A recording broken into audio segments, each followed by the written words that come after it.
On any given morning, the waters of Mobile Bay are alive with both nature and industry.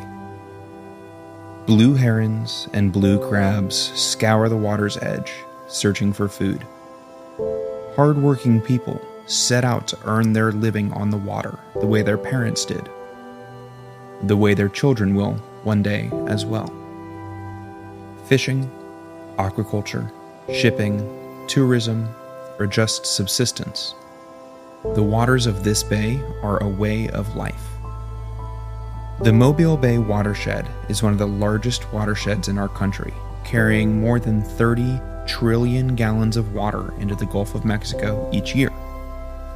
Nearly 2 million people live within the watershed, depending on it for recreation and economic opportunities. And this week, our guest is bringing them all together to protect it. Welcome back to Conservation Connection, the show where we do exactly what it sounds like. Each week, we introduce you to people working to protect the planet. I'm Sarah Catherine. And I'm Chance. And this is the show. Before we get too far, I just want everybody to know Season 11 is drawing to a close. We've only got 2 more episodes in Season 11 after today. Our last episode is going to be posted on November 26th, right before Thanksgiving. You guys can enjoy a lovely holiday listening to us over Thanksgiving. I'm sure that's what everybody will be doing. And we will be back in the new year.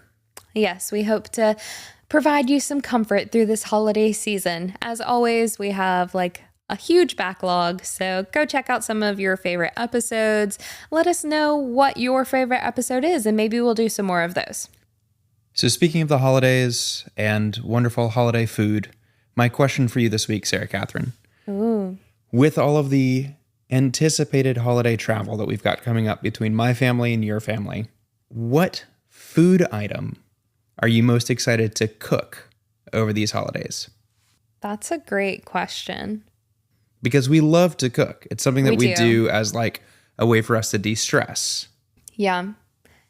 Really good question. So we are going to the beach, and one of our favorite things to do at the beach is to catch blue crab and do a crab boil. So that's always really fun.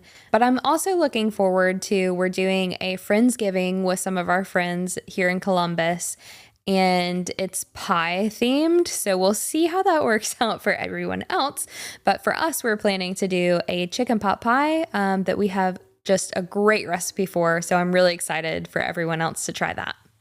I have to confess, I'm a little concerned about blue crabbing for Thanksgiving because I'm worried the water's going to be too cold for me. It might be. As we all know, I do not thrive in cold water. I am a Caribbean water, give me 80-degree temps, and I'm still probably going to wear a wetsuit kind of guy. Mm-hmm. But I think I could suck it up for blue crabs. We'll see. We don't have to. We can just always admire them from afar as well. What are you most excited to cook? Wow. You didn't expect this question to come back to you? Yeah, I just made a face that betrayed the fact that I absolutely did not prepare a response to my own question. What am I most excited to cook? You know what? I mean, if I had a guess. Oh, I want to hear your guess. It would be cranberry sauce, because you love cranberry sauce. My jaw just dropped. That was my off the cuff answer was going to be making fresh cranberry sauce, because there's nothing better than taking actual cranberries and cooking them down. And it's so easy. It's like cranberries, water, and sugar. It's basically a cranberry simple syrup. Yeah. I seriously can't believe that you guessed cranberry sauce. Yeah, I just know you really well. But it is really, fresh cranberry sauce is so good. I didn't really care about cranberry sauce until I met you, and you were like, I love cranberry sauce. Let's make it. And even your family was like, oh, we don't care about cranberry sauce until you, I don't think anyone knew that you really loved cranberry sauce until 3 years ago. Yeah, I don't know. Something about that sweet and tart in the midst of all that rich, fatty, hearty food that really drives it home for me. Yeah, it really cuts through. Yep. I have to stop talking about food because I've got about a 4-pound burrito sitting in my stomach. We had dinner right before recording, and if we keep talking about food, it's going to be bad. Yeah, sometimes you just need some comfort food. It's been a long day, a long week, a long everything. So some Chipotle was in order to soothe our little souls and fill our bellies.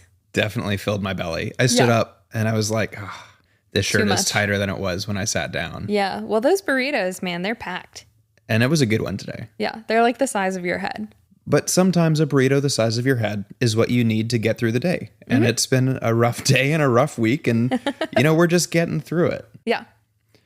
To transition a little bit more into what we're actually talking about this week, Roberta Swann is our guest this week. She is the director of Mobile Bay National Estuary Program, which is a really incredible organization that brings together stakeholders across all spectrums. Yeah, when we were listening back to this episode and editing it, something that really caught me and I was like, wow, this is such a great episode for this week, was that she was like, I kind of measure our success by how many different constituencies we have sitting at the table.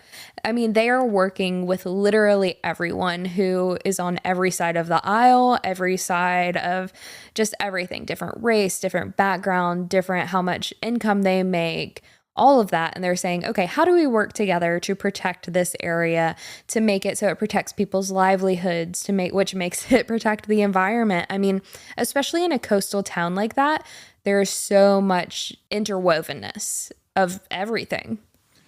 Yeah. And I don't want to get too political on this show. I think there's plenty of places that you can go and listen to political deep dives. And we are not authorities in politics. I'm not a political authority. I am a person and I have opinions. And one of my strongest opinions is that more than any other issue, division in America is our biggest problem. The ability to isolate yourself away from other viewpoints and basically ignore them and not engage with them is causing so many problems. I love Roberta's viewpoint on this that is mirrored in both you and me, that you don't have to be friends with somebody. You don't have to believe the same things that they believe in order to work together for a solution. That's not to say that I don't think you should stand up for what you believe in. I think you should. I try to. It's why we run a nonprofit that is trying to educate people about the environment. It's important to work towards the things that you believe in. But in the process of that, very rarely is it the right choice to say, I'm not going to engage with you at all because you have a different belief. Mm-hmm. Well, and I think it is something that we say in a lot of our episodes. It's just like, it's really important to work with each other, and you may not have the same viewpoints on everything, but we like to think that most people want to do what's best for the environment, for the world, for the next generations, hopefully. And that's kind of what we can count on. So I think, that's what we have to say about that. The last note I want to give here is I also recognize that you and I come from a place of privilege. Yes. From our backgrounds, the way that we look, the way that we interact with the world, we are less vulnerable to some issues than many, many other people. Mm-hmm. I own that. Mm-hmm. And I still think that in my life, I am going to try to connect with people as opposed to divide myself from them. Yeah. Well, and at the end of the day, all we can talk about is from our experience that we have. Yep. And hopefully that's why you're listening to this podcast, is because you're interested in our perspective on what's going on. So there you go. Yeah.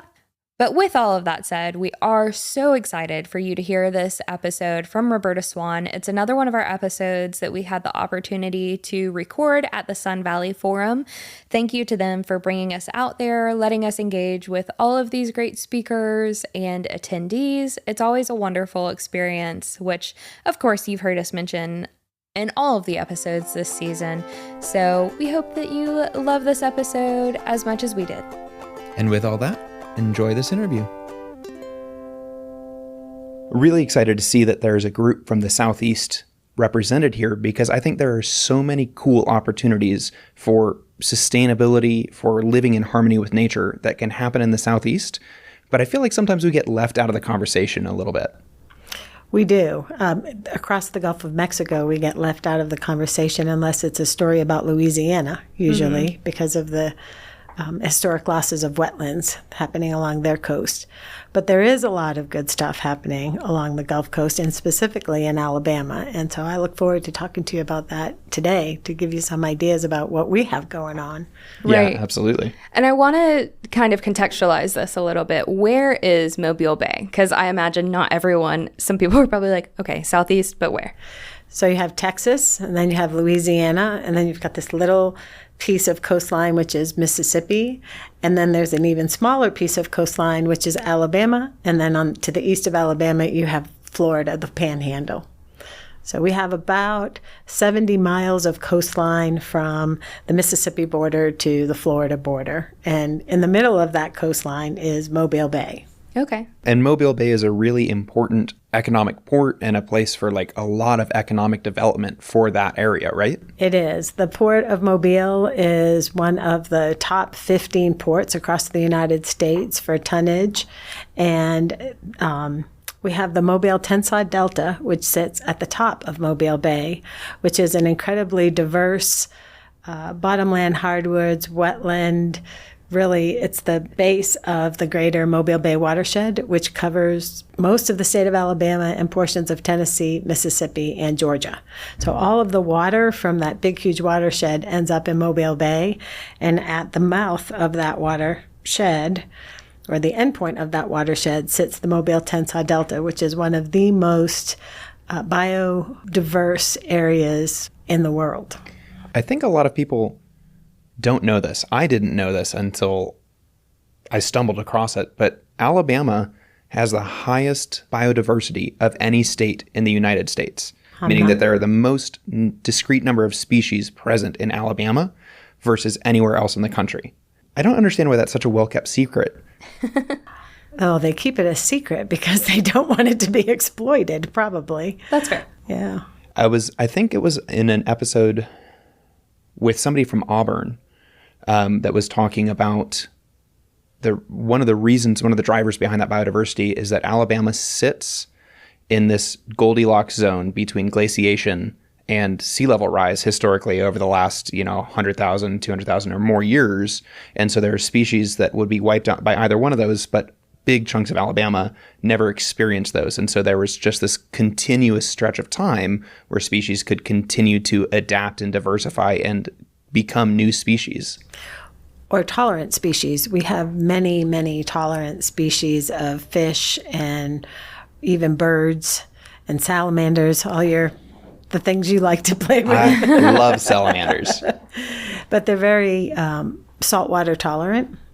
And as far as the greater Mobile Bay watershed, a quarter of the nation's fresh water flows through the Mobile Bay watershed into the Gulf of Mexico. Wow. You think of the Mississippi River watershed, but Mobile Bay is right behind it. So we're really, it's a small geography, but it packs a punch in terms of productivity of fisheries and water flow.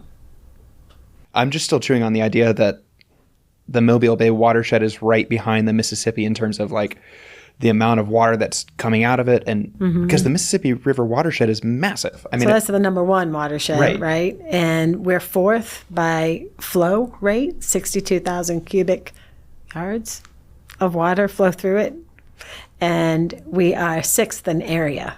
That's wild. That is super cool. So what are the programs that y'all have going on right now?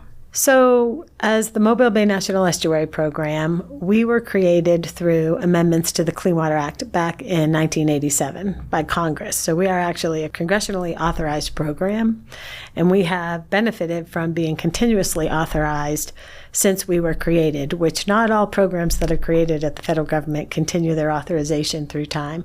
We benefit from strong bipartisan support because at the end of the day, I think everybody connects with nature on some level or other, and our role is not regulatory. We don't have any regulatory authority. Our job is to promote, cajole, twist arms, if you will, to bring all of the different sectors to the table that benefit from the resources in coastal Alabama. So the work that we do, even though we're considered an environmental program because our base funding comes through the EPA, I measure our success in the number of different constituencies we keep at the table. Because if you have the Port of Mobile sitting together with scientists, sitting together with grassroots groups, sitting together with the faith-based community, or nonprofit groups, business and industry, when you bring all of those to the table, they all have their different perspectives. And it's a really beautiful thing when they come to some common agreement as to how do we protect this area that we all benefit from and we all derive our quality of life from in coastal Alabama. And it's not always the same work. So sometimes it's creating business opportunities. Sometimes it's educating people about how to retain and recruit volunteers. Sometimes it is doing actual demonstration of best technologies for managing stormwater and stormwater volumes and velocity, or shoreline stabilization. Our work is incredibly varied, which is why I've been doing it for so long, because no day is the same. You're never going to get bored. We're never going to get bored. And, I'm at this point, I'm sort of more towards the end of this career than the beginning. And each day I come to work, there's a new idea on how we can improve things or how we can tackle climate change. And then I have to take a step back and say, okay, hold on, maybe that's for the next person, not me. So just laying the groundwork now so that somebody else can reap it in the future. Yeah. And I think it's so important how you noted that, like, we don't need to exist in a vacuum. It kind of takes everyone working together on these different topics instead of just being like, okay, this is our lane and we're going to stay in it and we can't work with these other people because they've got their own stuff. Exactly. So I think what makes us a really important organization within the coastal Alabama landscape is we're running a collective impact model. Collectively together, we're having an impact on the Alabama coast. And our job as the Mobile Bay National Estuary Program is to be that skeleton or that backbone of that process. So we don't do anything in a vacuum. We do everything through committee work or partnerships or collaborations, and it's that backbone organization that drives the creation of the plan and then drives the implementation of that plan. If the Port of Mobile says it's going to take the lead on a project and 2 years into plan implementation, no action has been taken, we would be that organization that says, okay, we're the one tracking the implementation of the work that we all collectively agreed was going to be done. Hey, Port of Mobile, what can we do to support you in moving that action forward? Mm-hmm. But then in some cases, leading, I'll give you an example of our work with local governments. They do traditional infrastructure, maintenance, construction, management. Because our Baldwin County is one of the fastest growing counties in the United States, we are having drastic conversions of natural landscapes into built environments, which is causing an amazing amount of stormwater runoff entering our tributaries that are not built naturally to handle all of that excess volume and velocity of stormwater. Why does it matter if rain is falling on a natural landscape versus a built environment? It's the same amount of water, right? The key difference is how fast the water is moving and what it's carrying along with it when it finally enters Mobile Bay. If it falls on a natural landscape like a forest or a meadow, two things happen. One, the leaves physically slow down the water by breaking its fall. And two, a big portion of that water can sink into the soil, refilling groundwater reservoirs instead of running off downstream.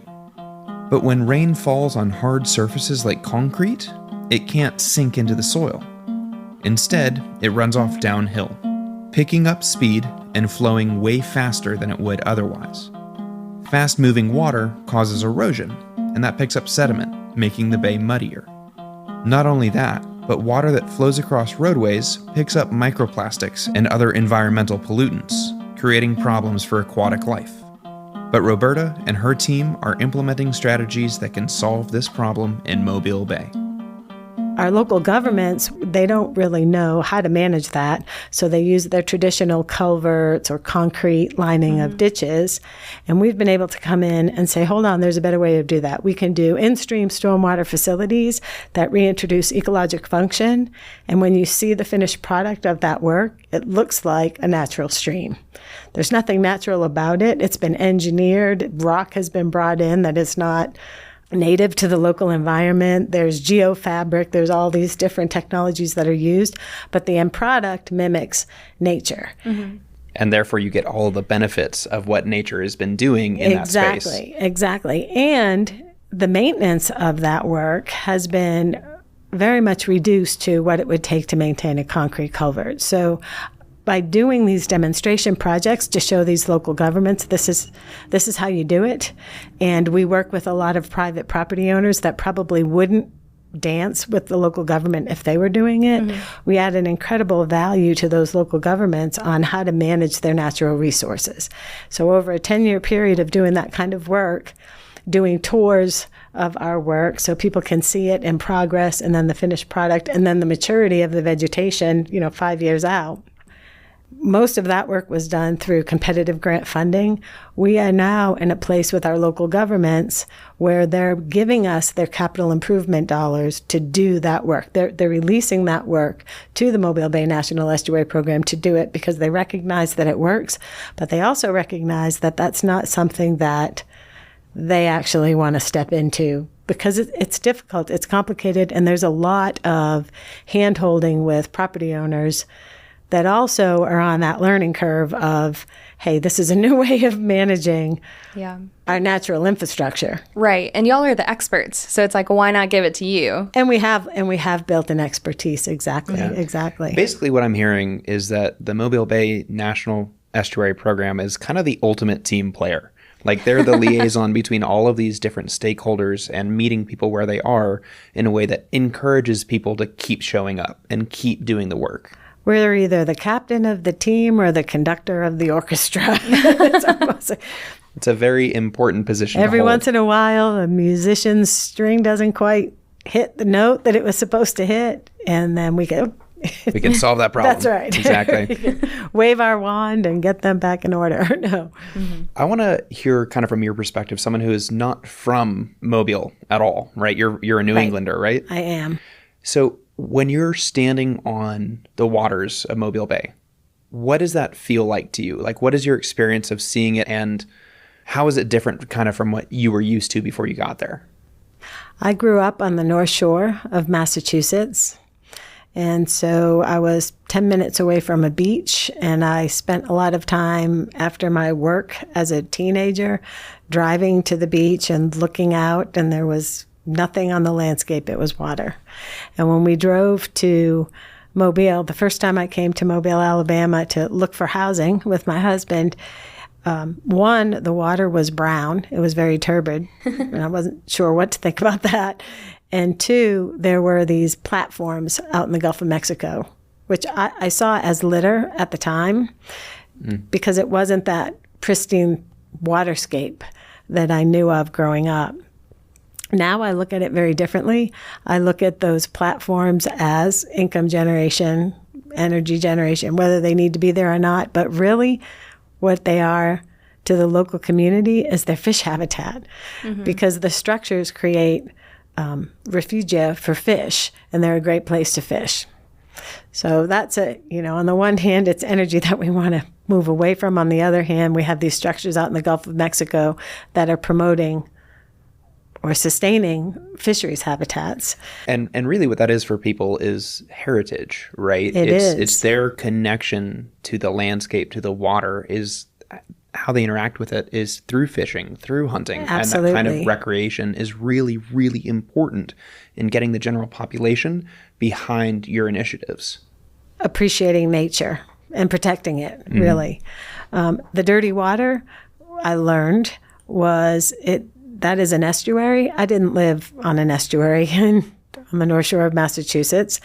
And that was just the mixing of the fresh water with the salt water, and that's a nursery area, and those were very productive waters. So I look at those a little bit differently. Do we want to clear? I've been working for 20 years on clearing up that water. In some areas, yes, but I also know that very large watershed that I talked about earlier, that dwarfs the work that we do on the coast. So we're keeping our house in order on the coast and beginning to work upstate to try to get a better balance from those sediment sources. What I've learned through all of that is it's all about balance. It's not one way or another way. How do you balance those recreational fishermen with the need to create marine sanctuaries to sustain the fishery through time? How do you balance that community growth with environmental protection. How much time does all of that take? And how do you get it institutionalized so that it becomes a standard operating practice for our governments, for business? It's just the way it is. That's your charge, the next generation. we started the ball rolling. Mm-hmm. And I think there's going to be a speeding up of that process over time.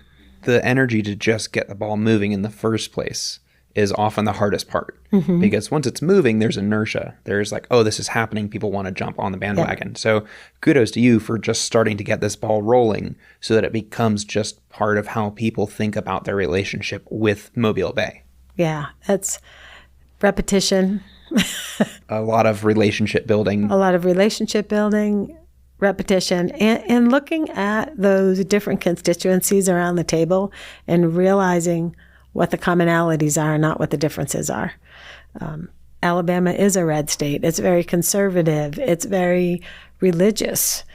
Not looking at that and judging it in a negative way, but understanding that we all have our own ways of interpreting spirituality.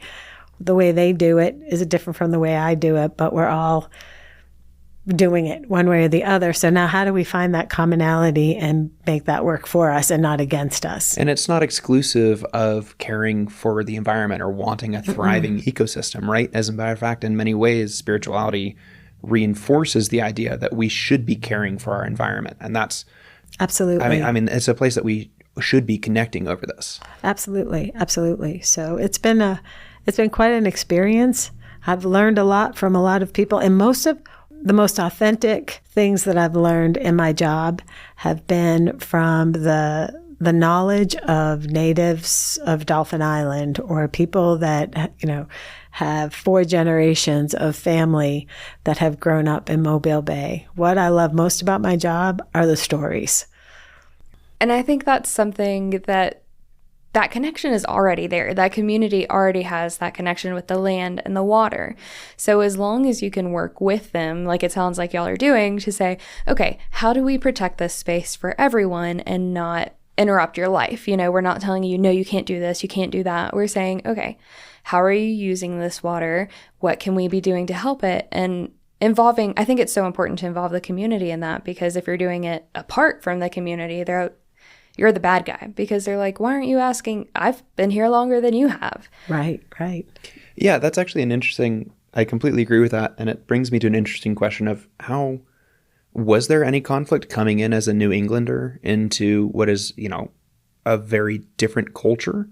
Like, did you sense any friction, or how did that go?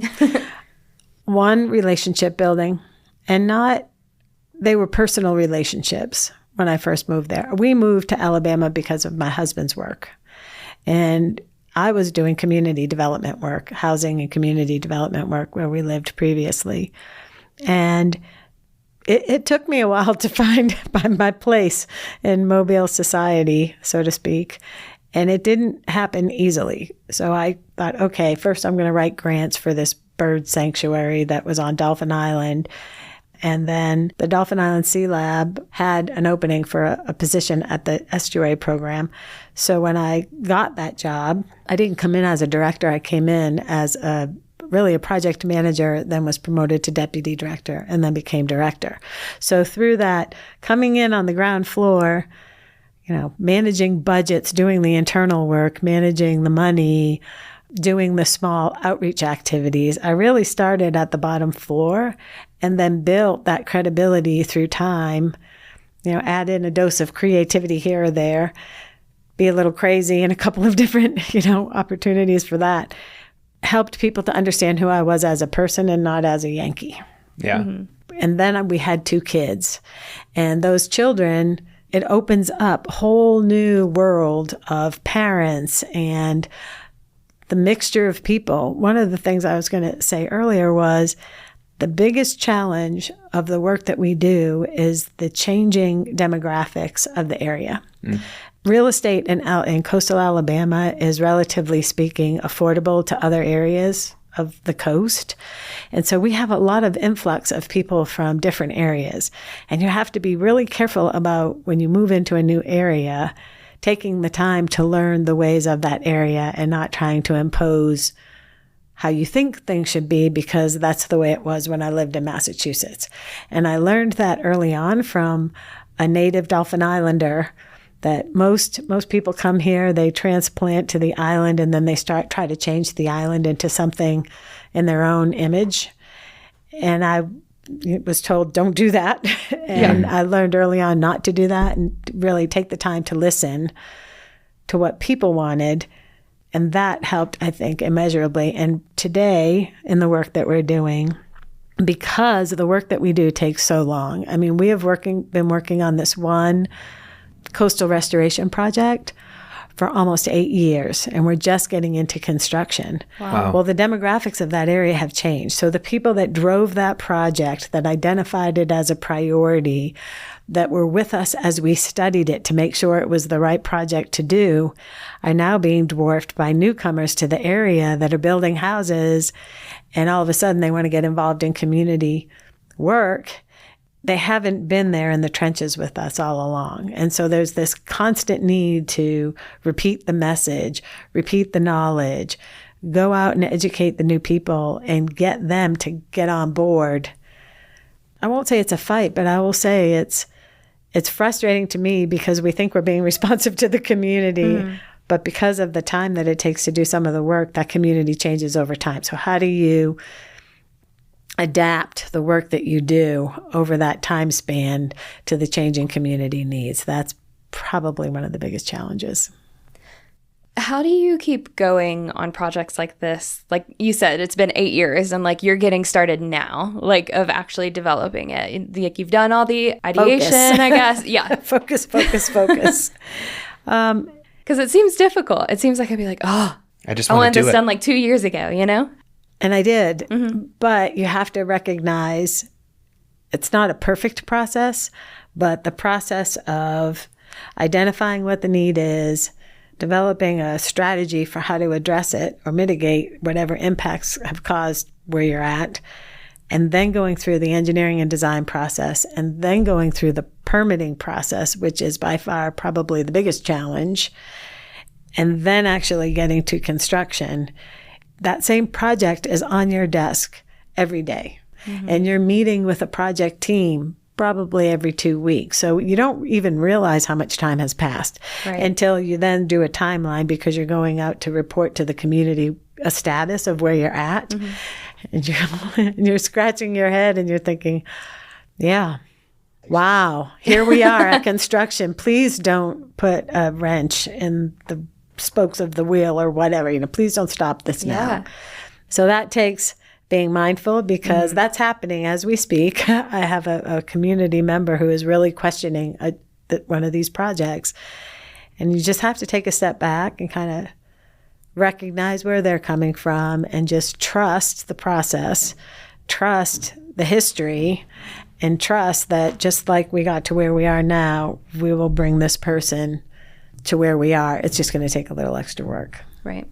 So we've talked a lot about working with lots of different stakeholders. And I know one of the strategic goals for the Mobile Bay National Estuary Program, looking into the future, is to work with a lot more private businesses to garner more support for some of these projects. And that's something that I think a lot of times people look at with a critical lens, is when you're privatizing things that people perceive as the role of government or as public projects or whatever that is. And I don't necessarily think that's the case. I think it's really interesting to bring in private businesses into the conservation conversation, because I think that there's so much power in having somebody tie up their livelihood with the success of environmental programs. So can you talk to me a little bit about what your strategy has been for approaching private businesses? Sure.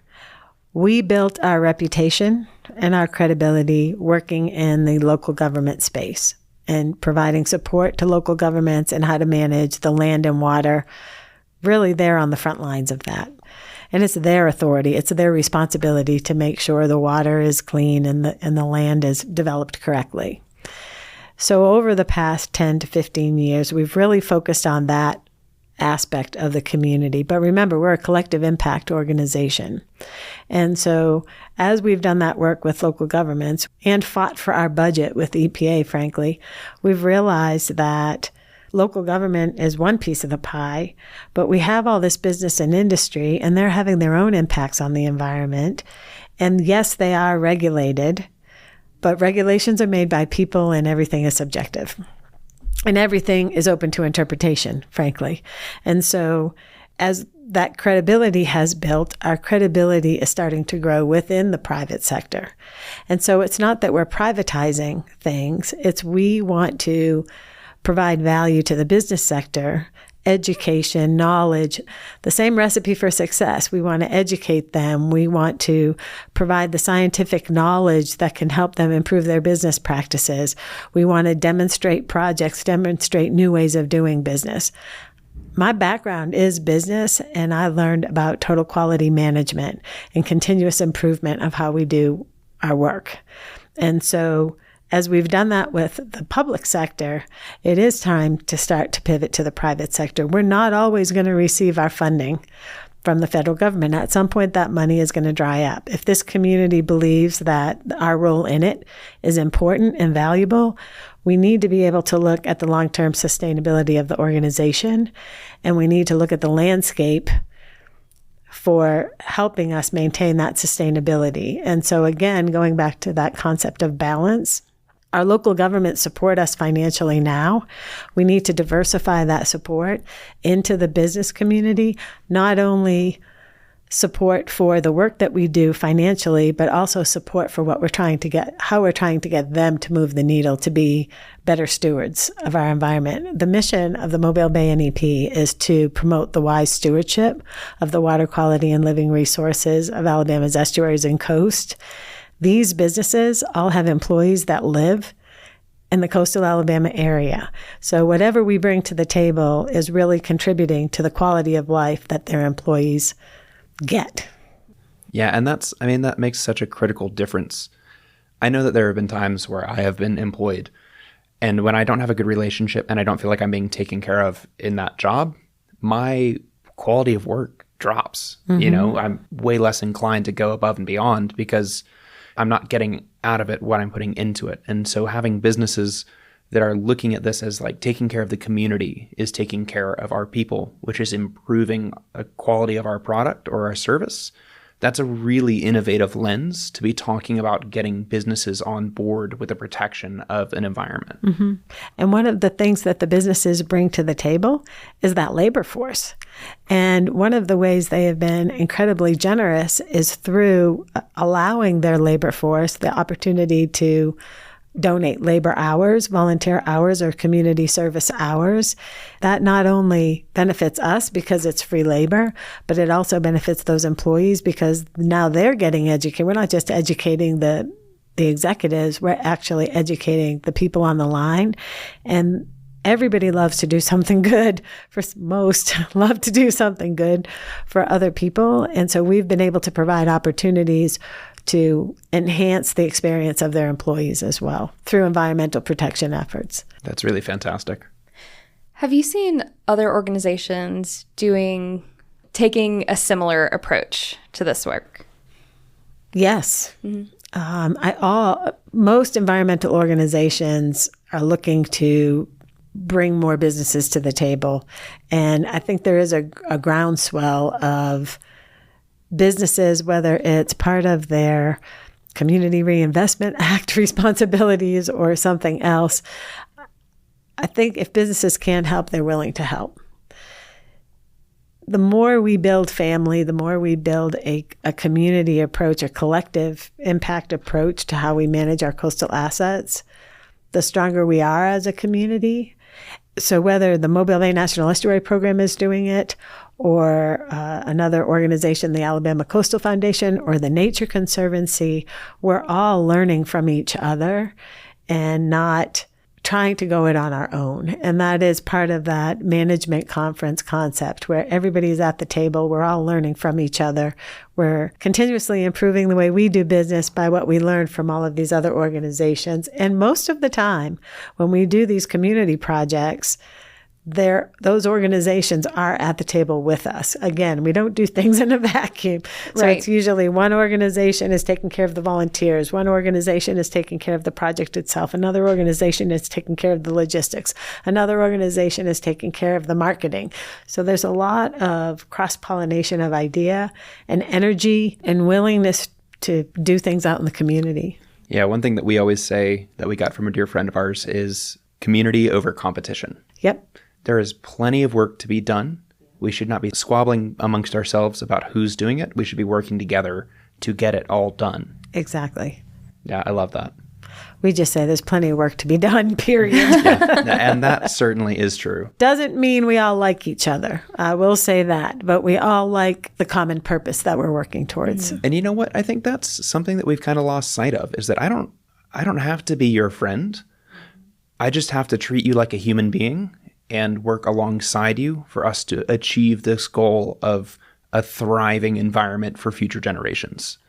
And I think that that's just something that's really important to keep in mind, because especially as there's incentives to polarize the population and divide people because it makes you very reliable consumers of content or whatever, it's important to actively fight against that and seek out people with differing opinions and put yourself into those uncomfortable spaces and situations so that you can maintain an open mind and that you can be a positive influence across the aisle to somebody else who doesn't think the way that you think, but now sees you as, you know, sort of the ambassador of this, as a person who is worthy of consideration.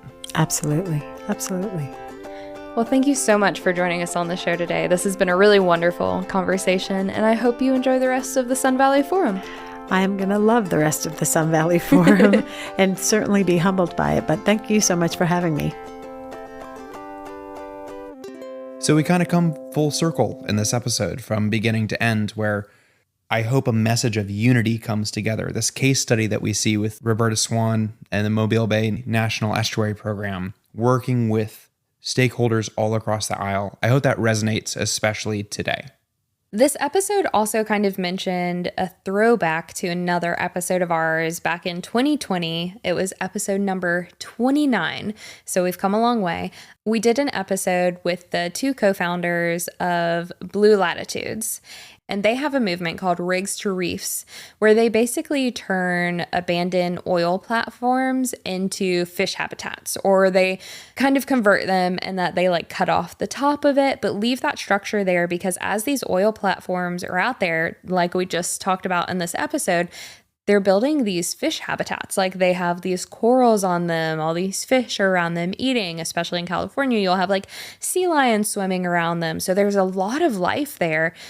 And with a lack of structure and degradation to a lot of our reef habitats in the ocean, it's really hard to justify the removal of some of these big pieces of structure out in the open ocean. Yeah, and it's a really interesting conversation around sort of an uninformed view is, oh, we should get rid of all of these oil platforms. They're damaging the environment.